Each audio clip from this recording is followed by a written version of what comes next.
It's retro. So it's almost like, things That's are coming full fun. circle. Like, the kids of the 80s and 90s are now adults with disposable income. So, hey, here's your childhood again. All you got to Yes. do is leave your house. Yes. Listen, I think that's one of the things.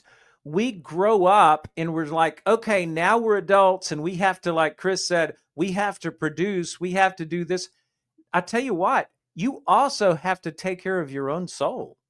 You've got to take care of your own soul because, I mean, if you put so much weight or producing or burden on your own soul that you crush it, we're going to have to revive it. We're going to have to do some mouth to mouth resuscitation. And part of it is, like you said, that, having friends and having fun, that is really vital. It really is important. Welcome to DFW Grit. I'm Dr. James Taylor, and I'm your host, and this is more than just a podcast. We dive into the stories of the movers, the shakers, the small business owners, the entrepreneurs, right here in the DFW Metroplex. This is your home for authentic, real stories that prove what happens when you don't back down. Let's get to work. Hey, what's going on, everyone? Welcome back to another episode of DFW Grit. As always, I'm your host, Dr. Taylor. We got a guest streaming in here real quick, and I'll tell you what, based on the last couple of episodes we've recorded, this is wonderfully serendipitous. We've talked about the different levels of stress and strife that professionals have, either coming up through their own ranks of the stuff they're building, but also too of the things that come up outside of their pursuits. Okay, outside of the walls of your office per se, or outside of your professional setting, whether it be in relationships, the intimate kind at home or the friends you got outside, just how those things are affected, how those things change. So we've got a guy coming on. His name is Mark Verkler, and he's the director of Samaritan Wellness. And just to give you just a real quick overview, he started as a clinical coordinator at the Dallas Suicide Crisis Care Center back in the 90s.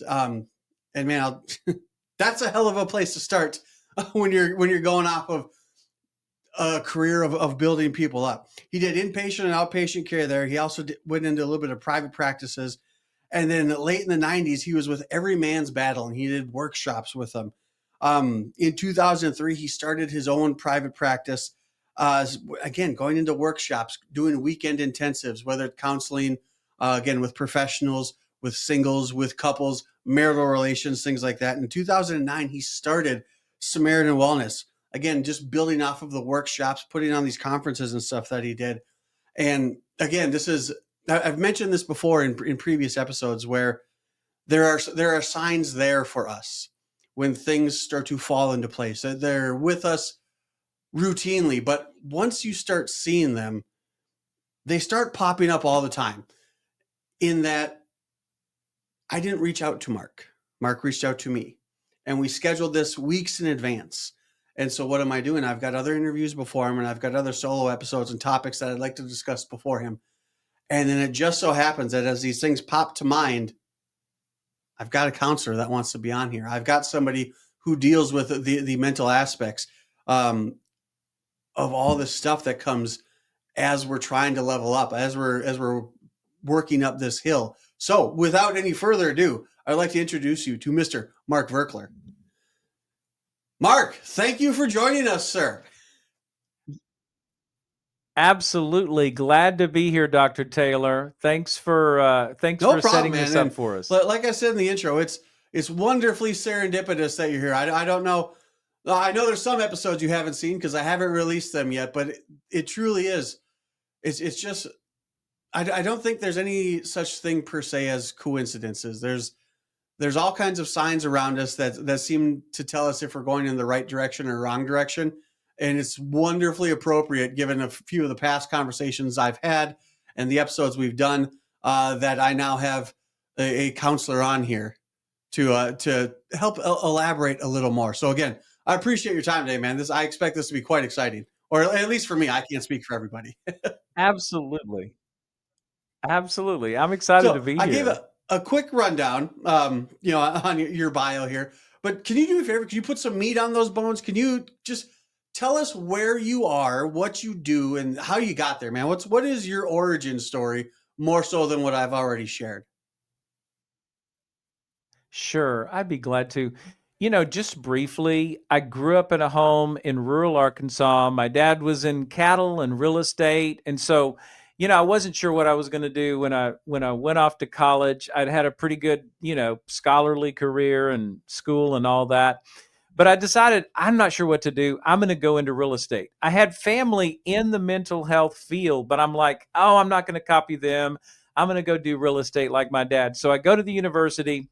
I start my finance and real estate degree, which I finished back in the 80s. But about halfway through, I'm like, I don't think I'm going to be in real estate for my career. It just something started gnawing on me that wasn't really where I was going to go. Ended up finding my wife, and we got married up at the University of Arkansas. Came down to Dallas, and over about a year or year and a half period in the late '80s, I decided, you know what?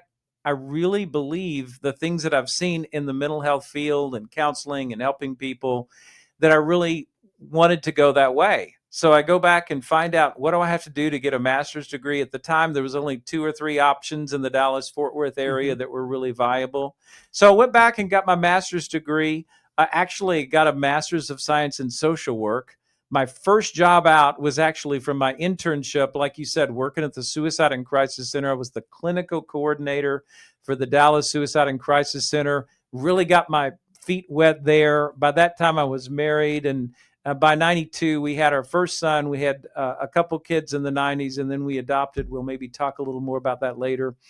But I just jumped in feet first or head first, whatever you want to say. From the Suicide and Crisis Center, I went into outpatient counseling and then got an opportunity for about 4 years to work in a hospital setting, which you face every kind of mental health issue you can Oh, I imagine in bet. that intense setting. And I really thrived on that. So back in the 90s, I kind of developed working on some of the most challenging kind of cases. I got my marriage and family therapist license. So I did start going toward a lot of working with a lot of couples, but I continued to work with individuals, a lot of trauma work. That led up to about 5 years of on the side working with Every Man's Battle, sexual integrity issues for many years, and I traveled with that. But I also continued all my outpatient work. And finally, in 2003 was when I made a big transition to, all right, I'm going to be on my own, have my own counseling practice. And that was from 2003. We started calling it Samaritan's Well in 2009. That's when we started some conferences, some weekend intensives, and did that for several years. And now we've got a practice here in Richardson, Samaritan's Well, and we've got a few counselors and a chaplain that works for us. So, that's kind of the gist of how it all worked. I've been married to Marie for 37 years, have 4 children now, but that puts a little bit of meat on the bone. No, it does. So, I mean, it sounds like I said in the intro again, like starting off in suicide crisis. That's a hell of a place to start. But where It where would you is. say what's your current like patient base? Like who do you treat the most, or who do you see the most? I probably see the most of couples that come in for, because I'm a licensed marriage and family therapist, and I'm working with them on trauma issues within the couple, sometimes trauma issues individually, but we're working towards reconciliation. I do a lot of work with people that are coming for some of the spiritual answers and spiritual breakthroughs. And so a lot of churches refer to us and things like that. And, I'm an elder in the church that I go to now. And so I think people come for spiritual breakthrough, for work with trauma, and then, of course, work with couples. I do quite a bit of work in affair recovery and things like that, which, of course, is a real crisis moment for a couple. But that's mostly Okay. work with adults. Now, a good chunk of the people that we have on here are professionals or entrepreneurs or a mix of the two, or aspiring to be one Hmm. of the two. And a lot of the topics that I've touched on in the past, have been, and it might just be my short sightedness, or maybe even from a selfish perspective, of what I would consider a unique perspective of an entrepreneur or a professional. In that, it's not to say that not every family has problems, but I feel like um, I feel like there are certain type of problems that are only faced by high level professionals or high level entrepreneurs. Is it, well, number one, Mhm. am I right or no? Or am I making that up just for my own benefit? No, no, I think you're right. I think that there are, like I work with a fair number of people that are really driven, right? A lot of people that are really successful, of course, they have to be motivated. And, sometimes they're over motivated. They're working 80-hour weeks, and I might try to help them get a little balance in their life. Sometimes, I talk a lot with people about idols. Are there idols in your life where something has become too important? And it can make everything else out of balance if you have one area that's too important. So I think there are definitely a unique set of issues with those driven people, those CEOs, those business owners, et cetera. And they have a lot of the ingredients to be successful, but then I might come in and help them with getting a little balance, or maybe something's really gotten out of balance and they're coming to me to Okay. help with that. So I wonder now, obviously this wasn't a whole lot that we went over in the pre-show stuff, but I was wondering, maybe, do you think, what are some, because that's a good chunk of the listener base is that type of person. What do you think are some yellow flags that these people could look for before they become red flags? Like, hey, I might Mhm, be idolizing mhm. this goal of mine, this business of mine, or what have you. Maybe I need to bring it back a little bit. What are some yellow flags or just some caution signs that somebody might look for? Like, that sounds kind of familiar to me. Yeah, I think that one of the caution signs is going to be if your family, let's say your kids and or your wife, or even maybe some of your close friends are just mentioning, man, you seem like you're working too much. I mean, how many late nights can you handle? Or maybe wife is just like, oh, I just want to go out on a date once in a while. Or, you're missing one too many of your kids' things. Not that, I see some people, they're like, "Oh, I have to go to every single event my child has." No, you don't have to go to all of them, but make sure you're not going to none of Uh them. huh. You know what I mean? And so I think that one of the things as a driven person is you have to look at those close relationships and take responsibility if that string is broken somehow, right? And so, we talk about, in working with couples, for example, are you having fun on a regular basis with your spouse? You may have done that a few years ago, but now you've gotten so busy that we're not really having fun together on a regular basis. Or the same thing with your kids. Like when I grew up, my dad had his own business and he was, let's just face it, he was kind of a workaholic. And to me, what I experienced with him is a lot of kind of all Hmm. work and no fun. And, I'm glad that he taught me how to work. He did. I was, whether we were in the hay fields or working with the cattle or one of the rent houses or whatever, I learned how to work and I thank him for that. But he didn't have a lot of fun with me. And that's one of the things you have to do, whether you're the mom or the dad or the spouse, you need some balance in your life. For example, when I was working with Every Man's Battle, one of the things we'd find is um, they were maybe working hard, had their own business, and they were, doing some things with the family. But then because they weren't really doing things that they enjoyed, then they would feel more entitled or driven to do something that was in secret, and that can be, drinking too much or running around on your spouse or whatever it is.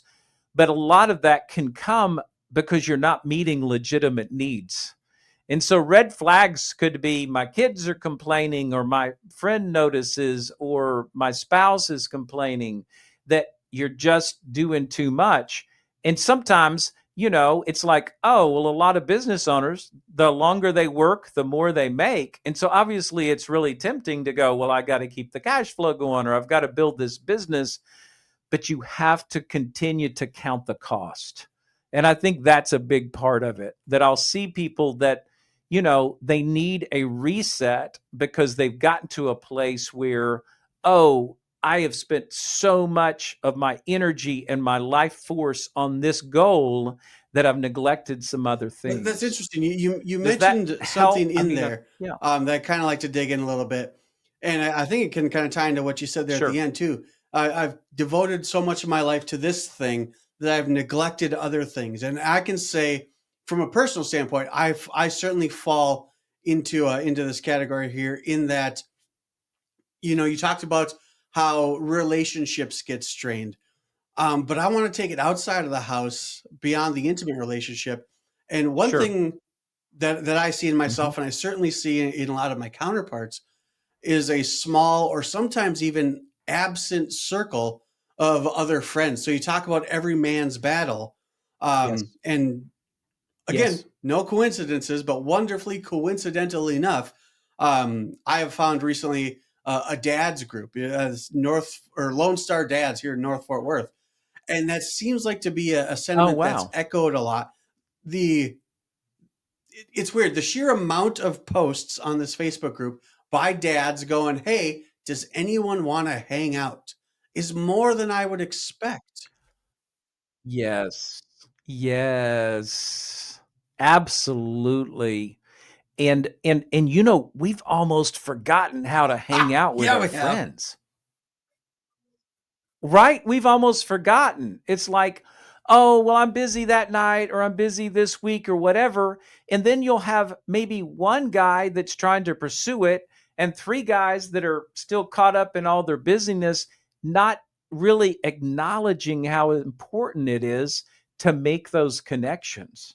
Because absolutely, those friendships are vital. And that's one of the ways that you can find your own red flags is, hey, when's the last time I hang out with my friends? When's the last time I went and, played some games or shot some hogs or whatever it is, because if it's been a while, go back and reassess and find some guys that are like-minded, like you're saying, and say, okay, let's try to get this part, in a Hmm. healthier balance. Like I said, it's just, again, just by a parent happenstance, I ended up in this group, and then all of a sudden, like, it was, I had zero expectation of it, but then when it started to happen and the group started to take off, and then just again, just the sheer number of men, they're like, "Hey, who wants to hang out?" I don't have friends, basically.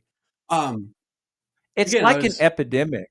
I see so many. It's not as common with women, but it's much more common with men, that if they don't have a regular way to connect, if they're not proactive, then the tendency is to just, oh, I'm just keeping my nose to the grindstone and taking care of this or that, but then they're Mhm. neglecting their own soul. I wonder. Okay, well, again, a wonderful little segue. Speaking of nose to the grindstone, and I've brought this up on a couple past episodes, and I brought it up simply because, like, Sure.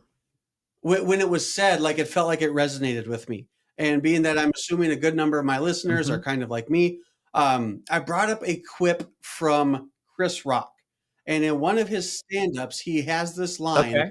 that he goes, "Only women, children, and dogs are loved unconditionally. Men are loved on the condition that they produce." What are your Oh, thoughts about wow. that? Ooh, I will say that doesn't sound like it was part of his stand-up routine. That's like a Yeah, that's serious that's fair. quote There from wasn't a Chris laugh track Rock. that followed when I heard it. I don't think there was. I mean, there is so much truth to that. However, what I would say is that man, it takes some humility to admit it, but I need to take hold of that child within me that wants to have some fun with my buddies, right? We did it in our teen years, and maybe we did it in college years, and we did it growing up with recess, but it's like, hey, we need to do it today. What are you doing to have fun with your friends? And you can't just keep telling yourself, well, I'm just too busy, or it's been so much this. No, you have to figure out a way to build it into your life. And honestly, I may step on a couple toes, but it's really pride that keeps me from doing something that is so vital for me, right? It's almost like, oh, well, I don't really have to have a hot meal. I can just eat hot dogs for every meal. A bachelor might do that. No, at least as a matter of fact, I had a guy in counseling a few years back, an engineer. He was a single guy. He wanted to be married. He was like 30-ish. But I was really appalled when I found out kind of what his diet was like, because it was like so boring and so the same. And it was almost like how you'd feed a prisoner if you didn't like the prisoner. And I'm like, it's not that you have to have, for example, gourmet, but it's the principle of doing some things to celebrate yourself. There's a biblical scripture that says, enjoy the fruit of your labor. Now, of course, you can take that too far and just like it's all about me and I'm going to have steak for every meal or whatever. But we really need to enjoy the fruit of our labor. We need some balance in our life. And I will tell you, sooner or later, you'll probably be seeing somebody like me if you don't go after that I balance. would, man, I believe that 100%. And wonderfully enough, too, you talk about like what we used to do as kids, things like that. And just shoot, a couple of weeks ago, this is an unintentional plug, but there's an arcade that opened up by Sure. my house. Number one, I can't remember the last time I saw an arcade. But number two, it's Oh, awesome because sure. it literally has a wall of old tube televisions with Atari hooked up to it, with the old 8-bit Nintendo hooked up to it. So not only is it an arcade, but it's an arcade of stuff that we used to do when we were kids. It's retro. So it's almost like things That's are coming full fun. circle. Like the kids of the 80s and 90s are now adults with disposable income. So hey, here's your childhood again. All you got to Yes. do is leave your house. Yeah. Yes. Listen, I think that that's one of the things. We grow up and we're like, okay, now we're adults and we have to, like Chris said, we have to produce, we have to do this. I tell you what, you also have to take care of your own soul. You've got to take care of your own soul, because I mean, if you put so much weight or producing or burden on your own soul that you crush it, we're going to have to revive it. We're going to have to do some mouth to mouth resuscitation.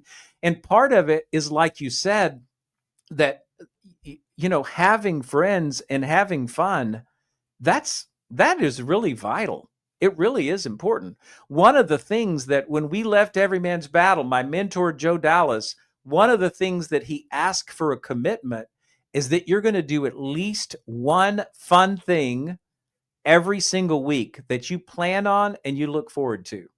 Now, for one person, it's riding bikes with some friends. With somebody else, it might be poker night, or there's all kinds of things, but something that you call fun. If it's hard to remember the last time you had fun doing something with friends, you need to look at that. That's a warning sign for Judd, sure. I'll tell you what, I feel personally attacked by that statement, because I can't count the number of times that on Monday, today being Monday, coincidentally enough, again, no coincidences, I've told Yes. myself, you know what I'm going to do this weekend? I'm actually Yes. going to go golf, or I'm going to go to the shooting range, because I haven't done either of those forever. And every time Saturday comes up, Yep. something, quote unquote, I got to stop at the office real quick. And I end up not doing that's Yep. personally Yes. attacked, but Yes. I'm It's okay like with it. I you will have allow. to get it on the schedule on Monday, right?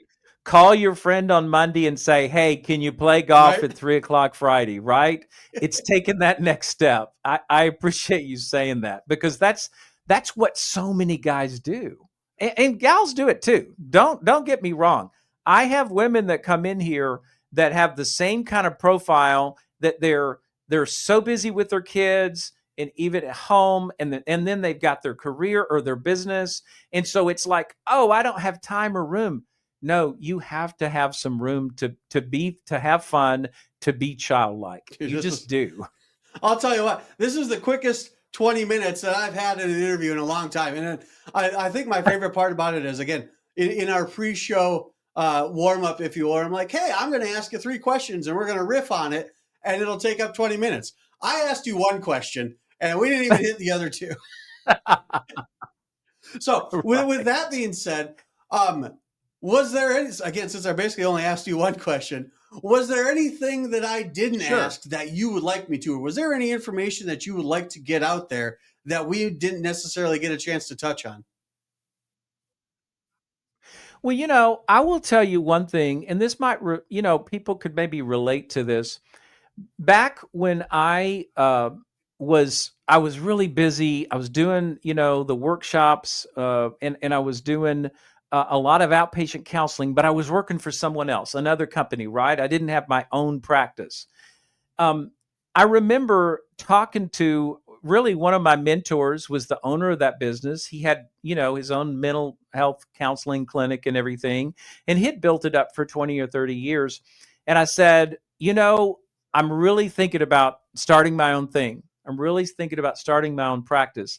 And he cared about me. He really did. We had grown in that relationship for years. But he said, Mark, don't do it. I think it's better that you stay here. I don't think you can start your own practice. I mean, that is hard to do. And I remember going home and thinking, Right. wait, you started with just one person. Why can't I? And it was probably not 90 days later that I put in my 2 week notice. That was 2003, March of 2003. So 21 years ago, 22 years ago. And I started my own practice and I just never looked back. Because you can have those voices in your life, that people that really care about you, but they're like, be afraid. Oh no, that's not going to work. The economy's not good for that. Oh, the timing is not good for that. And I remember, my wife and I talked about it, and fortunately we were in agreement. It's time. And when it's time, it's time. So that was 22 years ago, and I just haven't looked Dude, back. And it's that's been great. fantastic too. Like, again, I don't know how long you've been following along with this. This didn't always used to be DFW Grit. Prior to this, the previous iteration was called Okay. Fueled by Spite. And I'll tell you what, right now, if I went to my Okay. mentor or my boss and I said, hey, I want to start my own, and he goes, yeah, I don't think he could, Yeah. I wouldn't have given him 90 days. I'd have put in my 2 weeks right there and have been like, watch me. Well, it was funny because actually the way that it happened, we had already agreed. And then one of the other bosses had called me up, again, just friendly. Well, Mark, we're not doing business with this other company anymore. And I know you're doing the workshops with them. So you need to decide, are you going to continue with them or continue with us? That's when I said, you know what? Let me go ahead and put my 2 weeks notice in today, because I'm going to keep doing what I want to Is, do. is that So clear that's enough how it for you, sir? happened when it eventually happened. That's Yes, is that clear awesome. enough? So I called my wife up and I said, hey, I don't have a job anymore. So, 2 weeks later, I had an office and a credit card system and my own number and all that stuff, and Yeah, I mean, hell, never the looked guy back. before you did it. Exactly. Exactly. And that's what I figure. If somebody else can do it, why Right? can't I do it? Now, don't get me wrong. I think you need to add a little experience and some education and obviously some determination. And so, for me, I'm a praying guy. And so I prayed about it and it was like, thumbs up. And so when you get to that point, you just don't look back. You just hang on Hell and yeah, dude. persist. That's so cool. So, again, I feel like a lot of listeners here are like me. And if anything that you or I said or touched on resonated with anybody and they're like, hey, man, I kind of like what he had to say. I want to hear more about him. Where can people find you? Where can people find Samaritan Well? That'd be great. So it's just SamaritansWell.com. SamaritansWell.com. I've got dozens of podcasts too, like you do, and you can get it from our website, or you can go on YouTube or anywhere you get podcasts and just look for Samaritans Well, Mark Verkler, and then you can call us if you want to, or text us if you're interested in an appointment for any kind of issue. We've got counselors that work with teens, with marriages, with individuals, with trauma. I've got a chaplain that works with me. And so it's 469-296-8569. But SamaritansWell.com, you can get to Actually, a quick anything. question too. Do you do virtual Yeah. stuff or do you got to be in office? Yeah, we do There we go. telehealth all the time. We do virtual all the time. I had a phone session this morning. I've got a couple telehealth sessions later this afternoon. So that is something we do all the time. So about 2/3 of people really like coming into the office, but 1/3, I've got a lady that lives in South Texas. It's hard for her to come Yeah, I into mean, the hey, office. So this is we do DFW. virtual with her. From where I am, Richardson is way Yes. over there. Absolutely. Absolutely. So we do telehealth all the time. It's very easy. Our whole system is set up. We push one button and we're on telehealth. That's So it's awesome. easy these Mark, days. again, dude, I appreciate your time. I appreciate the absolute wonderful coincidence that this interview showed up at. Dude, thanks a lot, man. This was fantastic. Y- Again, it was You are the so fastest welcome. 20 I've minutes enjoyed it. that I've I've ever enjoyed it, gone through. Dr. Taylor. Good. I've enjoyed it, Dr. Taylor. Thanks for letting me come on. And I hope you have great Awesome, success man. I with really your appreciate it. You have a podcast. great rest of your day, man. All right, man. Like I said, shoot, I lost count of the number of times in the episode, but again, there are no such things as coincidences, whether you can say the word or not. Like literally, just the interviews that we've had and the solos we've done. That again, I'm just speaking from a personal standpoint, possibly even a selfish standpoint, but that came at the absolute perfect timing.